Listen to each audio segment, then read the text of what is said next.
అవు ఏదో ఖర్చులు పెరుగుతున్నాయి అని చెప్పి నువ్వు ఆ లెక్క చెప్పలేవు. అదా పెద్దోన్ని అడిగినా వాడిచ్చిండు. అరే నీకు బుద్ధుందా అనే ఎంతనన్నా? ఆడు బీటెక్ ఫెయిల్ అయ్యి ఇంట్లో కూర్చుంటే నేను తిడతా అని చెప్పి ఏదో జాబ్ పోతుండు, అంతన పైసలు అడుగుతావు. అరే పెద్దోడైతుండు, బాధ్యతలు తెలవాలి. రేపు నీకేమైనా నాకేమైనా మనల్ని వాడే చూసుకోవాలి. అట్లని ఆయన ఇబ్బంది పెడతావు. ఆయనకి కూడా ఏదో ఒక సోకులు ఉంటాయి. నేను ఎట్లా ఏం సోకులు చేయలే, వాళ్ళనన్నా చేయని. నీకేం తెలియదు, నువ్వు నోరు మూసుకో. పిల్లల్ని ఎట్లా పెంచాలో నాకు తెలుసు. అయినా పెద్దగా అవుతుంటే బాధ్యతలు తెలవాలి.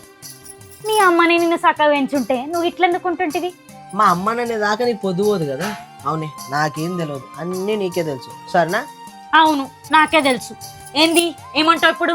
సరే అడిగితే అడిగినావు కానీ మన లోన్ గురించి ఆయనకి ఏం చెప్పకు, అలా టెన్షన్ అవుతావు. లేదా పర్సన్ పెట్టు. ఏం చెప్పాలో ఏం చెప్పొద్దో నాకు తెలుసు. నువ్వు నాకేం చెప్పాల్సిన అవసరం లేదు. నాకేం మెంటల్ అనుకుంటున్నావా? అవునే తల్లి, నువ్వు మెంటల్ దాని కాదు. అంటే నన్ను మెంటల్ అని అంటున్నావా? అరే నేనేడన్నా నేను మెంటల్ దాని కాదు అంటున్నా.